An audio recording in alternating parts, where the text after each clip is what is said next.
Maya in the building. Yes. All Mr. the way. Ghanababy. Yeah, I am Maya.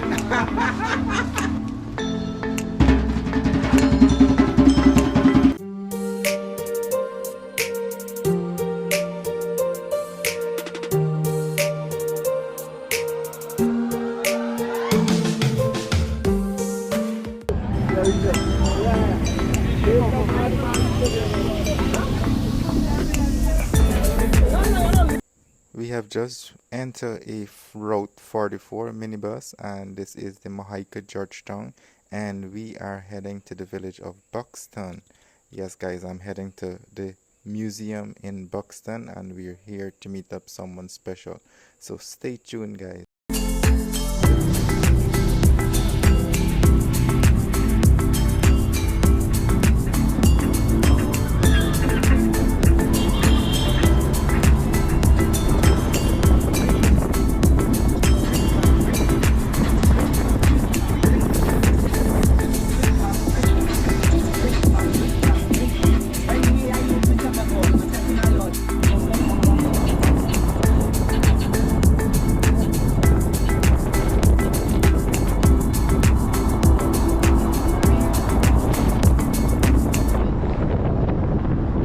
Guys, so now I've just reached Buxton, the village of Buxton, yes, and I'm awaiting Team Woody Maya.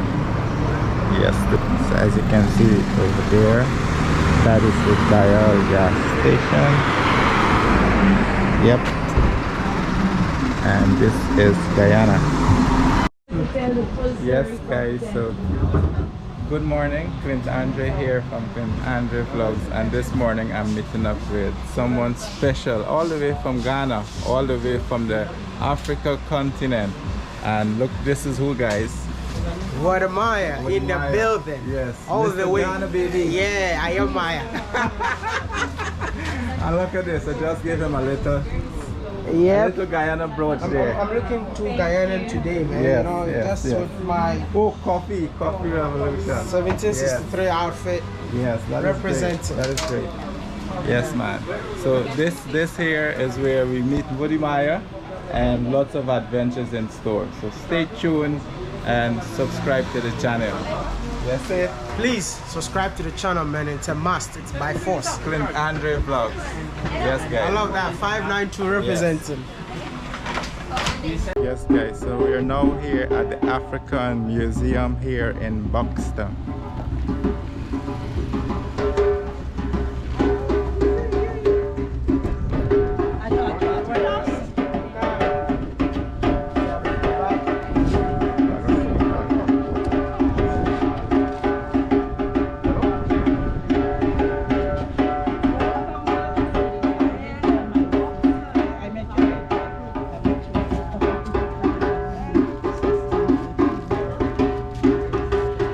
African Museum here in Buxton, guys.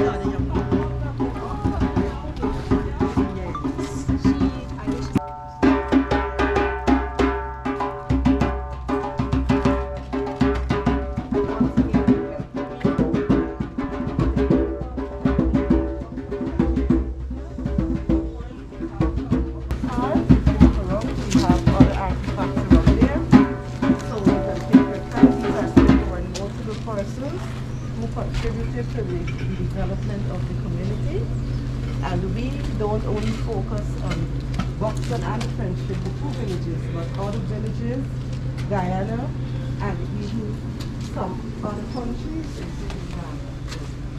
So as you go around, you will see some familiar artifacts.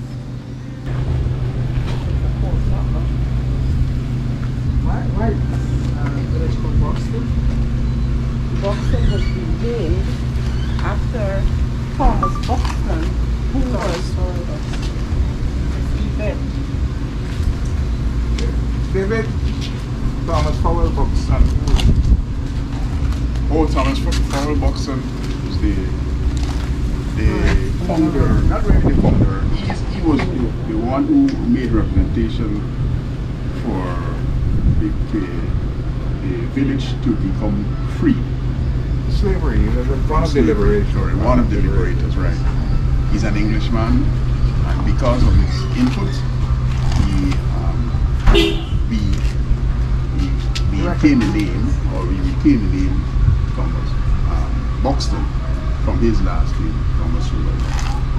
Many of the villages, the history of the country is that after slavery in 1838, there was what appeared called the Emancipation Apprenticeship period.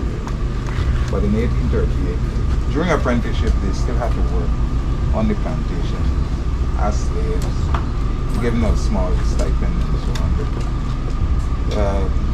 Emancipation from the plantation came in 1838. Part of the language, and so many of the villages after emancipation, these villages were bought. Entire plantations were bought by freed Africans, and Buxton was one of them. We went to Victoria.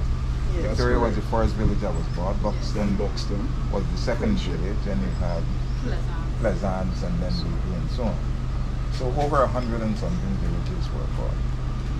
But many of the villages, because of, I guess, the indoctrination and so on, the freedmen believed that the Queen gave them slavery, so you have places like Queenstown and the names that are reflective of Victoria, the Queen Victoria is another Queen, that's one and so on. So Buxton is named after Thomas Buxton, who was part of the struggle for the emancipation of slaves. Right? So these names are reflective. You have Dutch names because the country has a history of occupation by Dutch, Spanish, French, and the British. Right? But it was the British that practiced the whole issue of slavery. They were the ones Dutch had slaves. who put it. Right. They were the last set of people who had First Portuguese, followed by the French, then the Dutch, and then the British. And if you look here, we have the history right here. The former enslaved Africans that purchased this plantation, there were 128 of them. And when you go inside of the museum, you will see the list with all their names and how much they all donated towards the purchasing of the village. So here is where the history is here. So they bought it from James Gomez for $50,000. $50,000. And back then, there were no dollar notes, they were just like shillings coins. So they put their money together in a wheelbarrow, and that's how they paid. So Orange Nassau was the name of the plantation before it was renamed after Buxton. So Buxton was really, it wasn't a village, it was a plantation. Free slaves bought plantation. It was, Right? if it was plantation, you Cotton call it plantation. cotton. Cotton plantation. So Buxton was a cotton plantation. The free slaves bought the plantation, and then from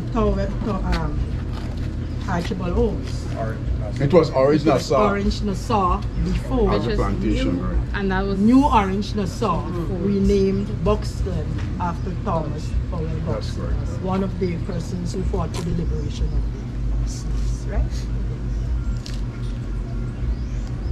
So the entire Buxton Right, a year are the after inhabitants of slavery, of slaves, Buxton was bought in and this has been so for 1838 is more when than slavery was abolished. But Buxton was 157 bought from years April or so. of 1840. And then you had friendship. slavery was abolished in 1834, and so on. From that time to now, you had the resettlement. Black people went and set up homesteads and so on. Buxtonians in Guyana. Buxtonians are known as proud, independent and courageous people. The reputation was gained early in the history of British Guiana soon after Buxton Village was established.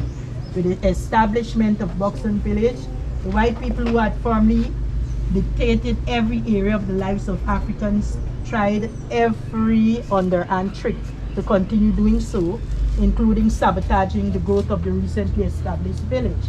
Buxtonians survived the deliberate flooding of their farms and other attempts to dislodge them from their homes, bought with blood, sweat, and tears. Final straw was unfair taxation of their land by the colonial government. Several attempts to dialogue with the British governor were rebuffed. When news reached the villagers that the governor would be passing by their village as he inspected the recently laid train tracks, it was ideal opportunity to engage the governor in conversation. So as the train approached Buxton, the women of Buxton strode onto the train tracks, putting their lives on the line. The men followed when the train was forced to stop. The protesters, following that impromptu meeting at the train line, surprisingly, the governor did repeal the tax. The story of the brave men and women of Buxton is hardly known outside of Guyana. However, the time of the Buxtonians stopping the train, the governor's train, they are now known as proud, fiercely independent and courageous people. So in 2018, the people of Buxton, East Coast Demerara, Guyana, can be justly proud of their 178 years of history. So this is written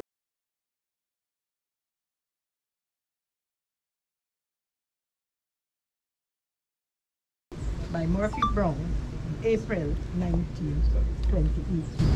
Right? And that, okay. Brother. Historian.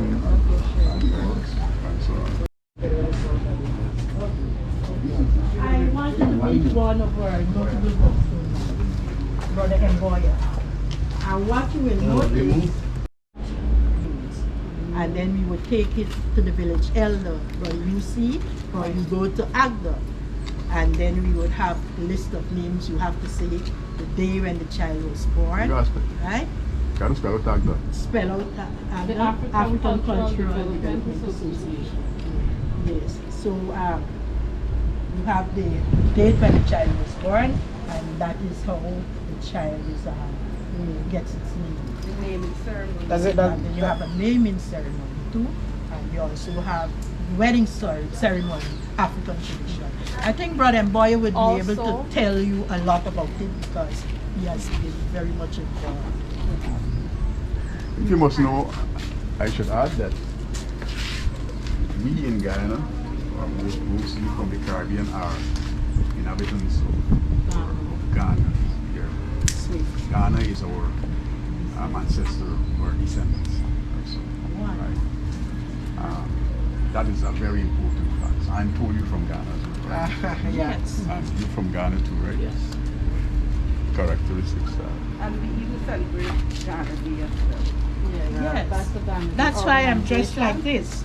It reminds me of Ghana Day. So we when maintain we used our to go around culture, the village and sing, whether we Ghana are is my name, Africa. Ghana. Ghana is my name. We had the songs with the women dressed up. We have the parade. We celebrated Ghana Day for years until Guyana became independent. But for a few years, we had stopped. But then the Ghana Day Committee started back. That's headed by Sister Sam Not the Bedaya. same person. Right. She has Ghana Day Committee. So it continues there. Right? Just like the culture in Ghana and in Africa, we are village elders. I am the current vice chairman for Buxton. It's about 6 miles away. So the custom is still maintained. We have that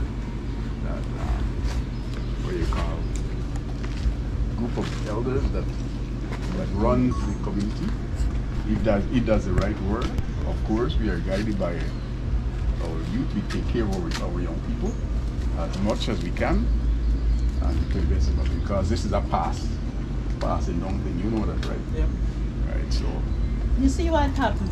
Our foreparents were taken from Africa, stolen from Africa.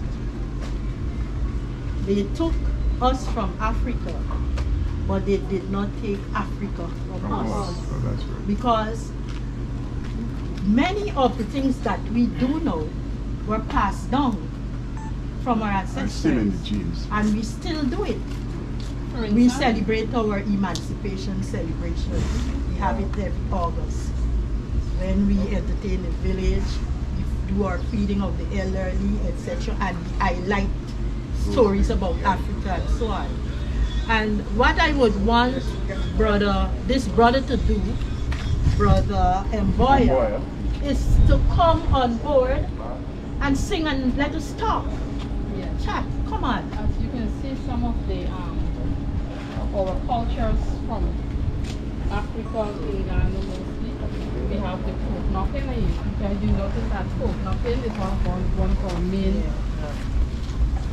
Source of income and trade in Guyana. We brought that from Africa. So you know that Ghana has that gold mining and so forth. That's done here as well. And certain traditions, as you can see, we do the knitting, craft and everything, even the interweaving of cloth sometimes.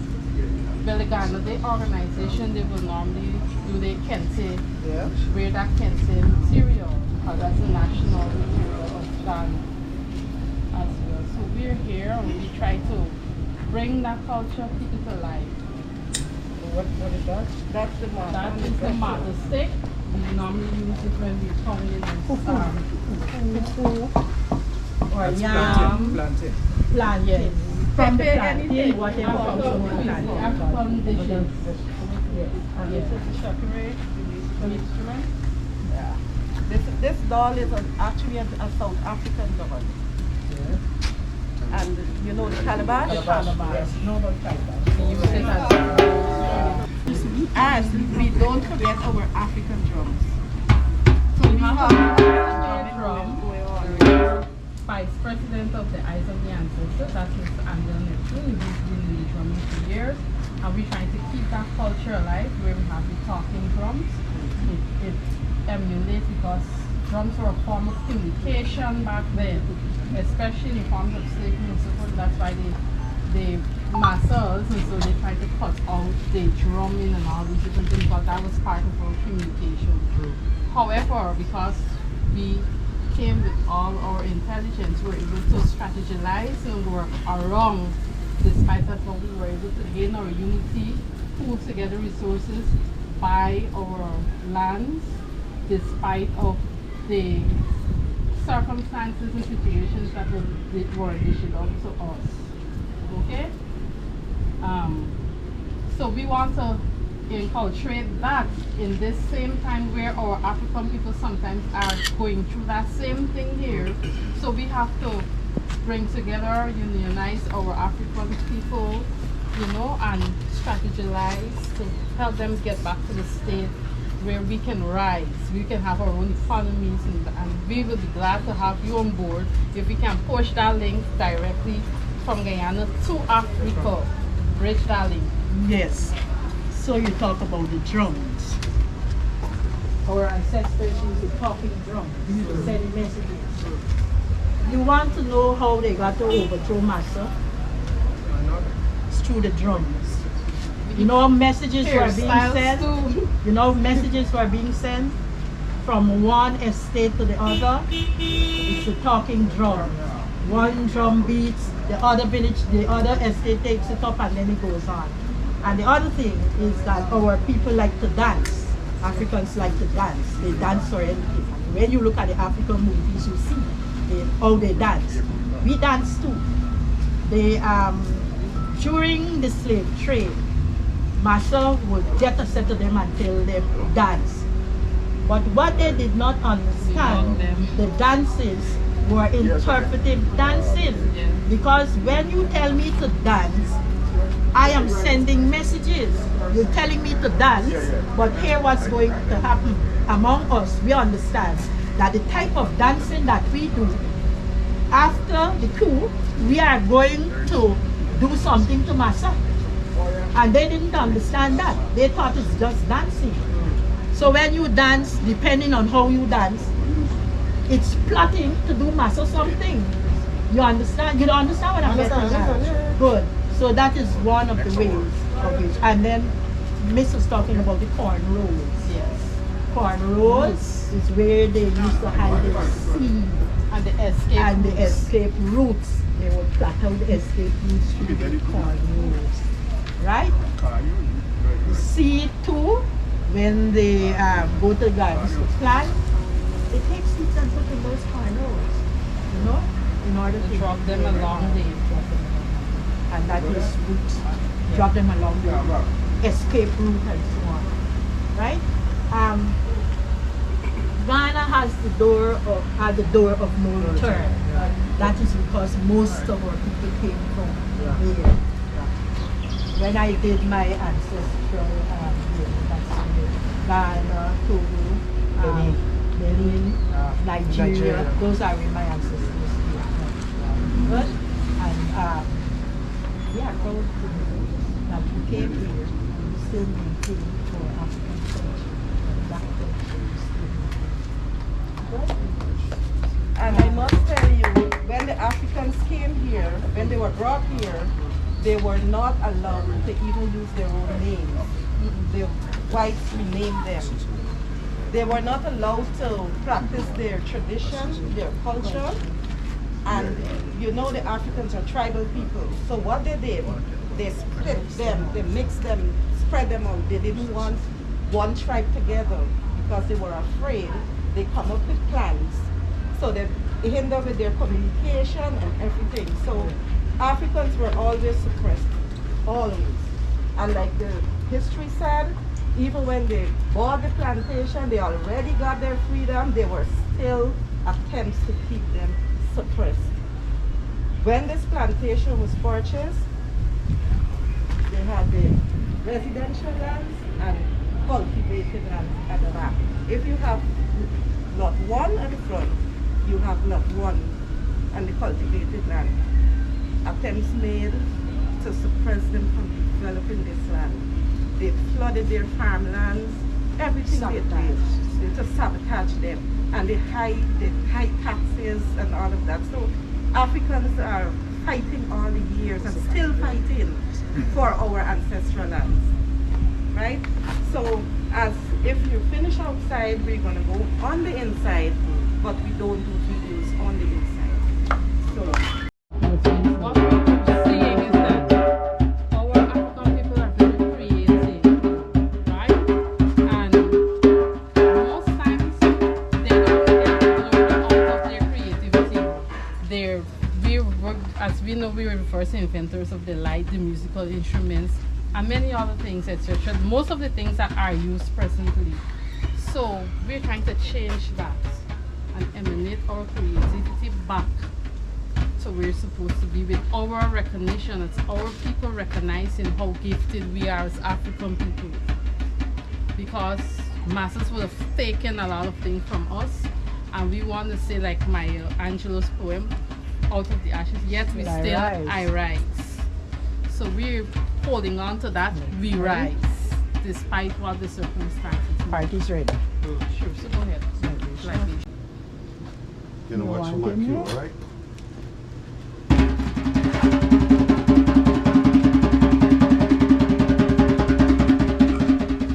My sister, come. How are you so far away? Come. I'm Jambo. Jambo. Come here. The reason I'm a teacher is because I was born to teach. Ashe. Your reply is going to be Hatu Jambo. Hatu Jambo. I'm Jambo. Hatu Jambo. I'm Jambo. Hatu Jambo. And then I can say Nawareje. I would ask to tell you, how, you know, in return, how are you? And you say, and Jenna, you know, Rumzuri, you reply. Now, my name is Mwalimu, or they say Mwalimu, Kambaraka, Mbanadingi, Mboya. Now, those names were not given to me when I was born. I was born Lennox Shakespeare Wood, because I don't know, my father and mother, they think that I was Italian or some kind of British citizen. wherever they come from. However, I decided that I am going to get rid of those slave names and adopted real names. Yes. Real names. Mwalimu means teacher. Mbanadingi, you know, it's adopted from, you know, Mbanadingi Sitole from South Africa. And I get Kambaraka, that's Nairi's name, and Mboya, Kenya. It's from Kenya, great leader in Kenya. He was responsible for one of the former organizations that were formed in Kenya initially, and so forth. All these guys, he was assassinated eventually, and so forth. That said, I hone in my skills in a little bit of Swahili because of County High School. Now, what is County High School? County High School is one of the 3 high schools in Buxton. We had 3 high schools. My whole education started at kindergarten here, through high school, and then after that, the only time I left here to be educated further was when I went to the University of Guyana. And in those days, it was free. Great. That being said, County High School was responsible for my Swahili that I learned. Now, there are 3 students who wrote that Swahili at, you know, O-level exams, and we got 100% pass. The only school in Guyana that has that record so far. Now, Let this him is, look at UC Guyana. yes, He's the founder. principal, founder of the County High School with Brother UC Guyana. And through the ASCRIA, African Social and Cultural Relations with the Development of Africa, I was grounded in that organization. And because of the training that we had, we all learned that we should adopt good names, proper names, you know, rename ourselves and our children after real names from Africa. Wonderful. That being said, now traditionally, when Africans begin their ceremonies, they always offer libation. Now, what is libation? Libation is we take wine. You know why they choose wine? And we use the redness of the wine. Why? Because that represents blood of the ancestors. The redness of the wine symbolizes the blood of the ancestors. That blood is passed from generation to generation to generation. That is why we who are here in Buxton can be traced back to our roots, either in Ghana, Nigeria, or wherever it is in Africa. That is responsible for that. And the redness of the blood signifies that, you know, passing on of that lineage from ancestors right down to now. This is why our links go all the way, we can trace our links all the way back to Africa. So the redness of the wine symbolizes that, and so that's why we use red wine when we do that. Now, when we offer the libation, we invite the spirits of our ancestors to be with us. Why? The reason why is because had it not been for those ancestors who were dead and gone, none of you would have been here today. And those ancestors that passed that blood on to us, we who are alive today, we are responsible for passing that to our children and then the children to come. In that way, there is a continuum. That continuum is represented in a symbol, that ancient Egyptian symbol called the Ankh. I don't see any of you wearing it there now. The Ankh, it has that circle at the top which represents the ovary of the female. That extended portion that represents that vaginal passage leading to the womb, and those sides are the fallopian tubes. That's the reason those Egyptians selected that symbol to represent life in itself. Now, where all of them meet in that center is the unborn, because from life you get birth of the new. In the absence of life, there's no newborn. Don't make anybody else tell you anything. So that symbol is very important, called NNKH, and that is what it symbolizes, that unity in life and continuum. You see, that's what it says there. Good. Now, as I offer this libation to the ground, I'm going to speak a language maybe that only I alone know. As I offer this libation, I say, O Baba watu weusi kuliko chokote, wazin wa maarifu mengi, mtusaidie kupigana kila vita, mtusaidie kundua kwa ujamaa na amani, njena kiafrika yasifiwe, mtusaidie saidi siku hizi za taabu, O Baba watu. Great. Now, in my days at County High School, we were taught by Sister Triku Kwana, who was Brother Yusi's wife. She taught us Swahili. That was reinforced in the afternoon by a brother named Sergeant Stevenson. He visited Ghana, Nigeria, all over. So he was the one that taught us the real pronunciation for African words. Like, for example, my name Mboya, my name Mwalimu, that Mwalimu that the English says M, it's Mwalimu. M is guttural, N is nasal, and it's Mwalimu Mboya, because M doesn't carry that consonant W after it. Great. So Sergeant Stevenson will come in the afternoon and reinforce our Swahili. And that laid the foundation. After him, there was another brother that came to teach us the drums. The drums are very symbolic in the lives of Africa. It's called the djembe. Because that is symbolic because, like Sister here explained, he said that it was used as the main means of telephone to communicate between brothers that were working on the Buxton, on what was it known then? Buxton is a village, but the plantations would be Lusignan and Moore and those other places. If you check it along the coast, you'll see that after every one of those estates is a village. Why? Because after the slaves refused to work anymore, I will not work for massa no more. I will want we own land for planter with Casada and Eda and all them things. So what they did, they bought the neighboring lands next door. This village was originally named Orange Nassau. Our village fathers then, who renamed it Buxton, I mean, I can't blame them for it because they came under a colonial system that taught them only English names are viable. You know what I mean? But Orange Nassau was the original name for Buxton, and they renamed it after that guy named Thomas Fowler Buxton. Which was a wrong thing to do, by the way. I mean, you got to go back and adopt the Orange Nassau later. But so much for that. The village was renamed Buxton. After they bought the village of Buxton, they moved off from the plantations and began planting the Casada and Edo and established what was known as the village council. And out of that was birthed that monument you see there. You see that monument there? Yes. Buxton. We're going to go down there. It's original. That is was originally set by the Buxton Village Council in 1938 to commemorate the 100th centenary for emancipation. All right, 100 years after emancipation, that was erected in Buxton to commemorate that 100th anniversary. That's how conscious our village fathers were then. So that's enough for that's libation in itself. I coined that prayer in school. Sister Guyana gave us an assignment that we must write Swahili, and that's what I did. I wrote the prayer. Is it like only in Swahili or different languages? Whatever language you choose. You can choose your own language, and you could have written your assignment in that language. I chose a little bit of Swahili. So, you can, I chose Swahili. We have a Swahili speaker here, that's Good. why. Yes, you see some of those words. It's from Kenya. Oh, it's from Kenya. So Wonderful. Swahili. All right. All right, check this out too.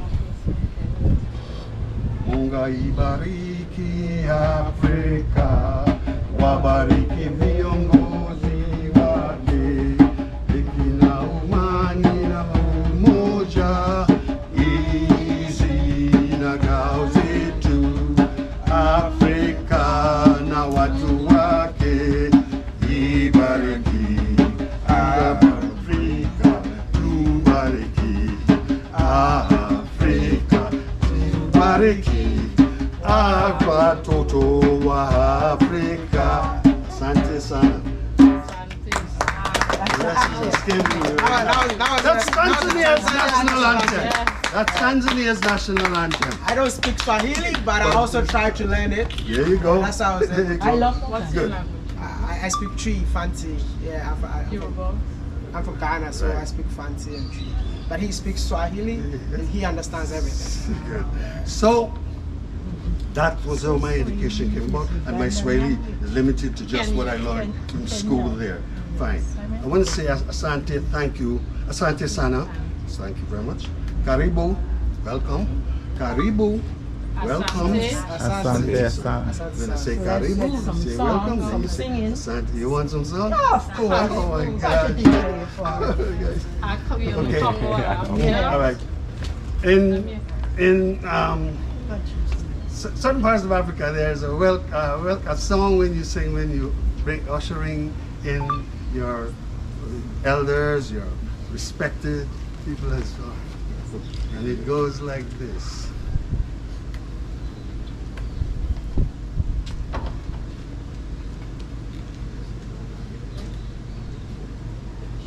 a little block right now. Tell me sometime. Let's start the song, Alafia. Alafia, Ashe, Ashe.